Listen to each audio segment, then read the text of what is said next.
Good afternoon. How are you today? Well, I'm kind of upset, but we'll talk about that in a moment. It's, approaching freezing here with the chill factor, and the sun is out irregularly and the wind is high. So, what is the news? Well, it's this afternoon because I had so many other things to do, and as a result, I bear tidings, which you may already know about, in which Killer Kyle has been found not guilty on all counts. Now that makes a real statement about America. I think it says something about the judge who drove this case in every way possible toward acquittal, withholding information from the jury, directing the prosecutor in such a fashion as to chill his advocacy, in my opinion. The way he gave directions during the trial, making it clear, I think, how he felt about the case. Also, we can't ignore the fact that this jury was chosen by this judge. Normally, there's a process called voir dire, which is basically to ask questions of jurors to determine if they're biased in one way or other. And in this jury's case, he chose all of the jurors, and, you get what you pay for. When I've given lectures on criminal justice, I say that justice is a coincidence of the system, not a consequence of it. This case is a prime example of that. John Kennedy, my hero, always said life is not fair. Well, this case was not fair.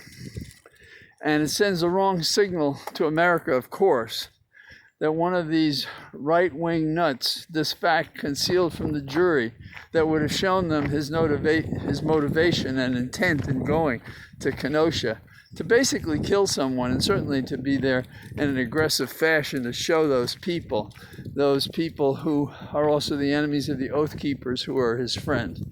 A guy who would lie repeatedly in the city about who he was and why he was there.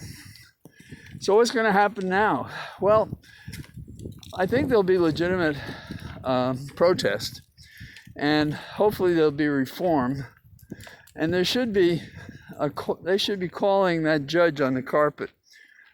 Now, is Kyle free and clear? No. There are federal charges that he could be chased for, and I think that perhaps that will happen. Certainly the gun violations. We got a federal judge who looked at them fairly, he'd be in a different position.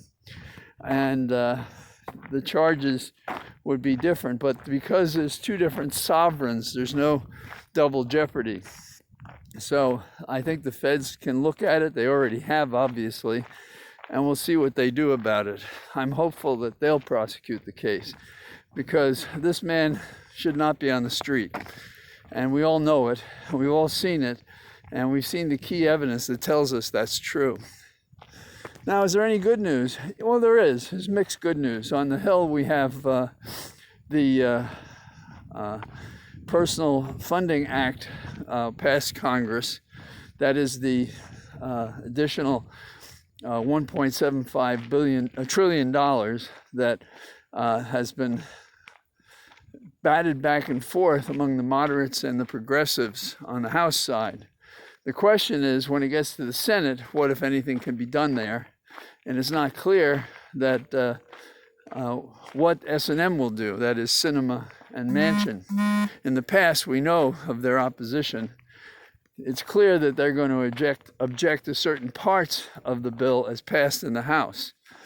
Those elements will either be taken out or modified, or they'll stand as they are. I doubt they'll stand as they are if we had the opposition of S&M and we need every Democratic vote in the caucus in order to pass anything.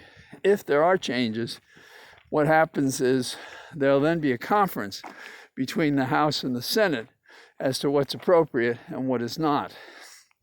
It says something wrong about the Hill on the same day when we get such a bad decision in a murder case, that on the Hill we have McCarthy, the minority leader in the House, basically saying that he has no problem with the congressman and congresswoman for the terrible acts they took. And he said if he's elected the speaker in the midterm elections, he's going to see that they get 2 even better committee assignments than they had.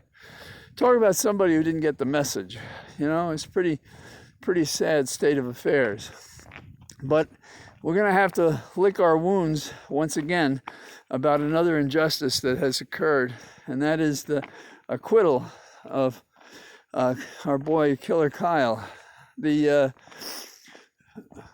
objection to what I'm saying now will be along the lines of, how can you question a conviction? It's the American system. Yeah, but it presumes a fair system, both for the prosecution and the defense. It presumes that the jury gets the evidence they need. It presumes the judge doesn't charge the jury out of the room in such a fashion that they feel comfortable acquitting.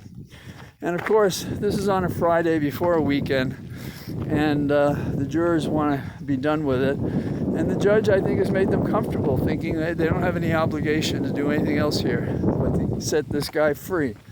The thought of this guy on the street is just disheartening for our system. But we've had body blows in the last several years by these people, Republicans, associated with violence and discrimination and hate.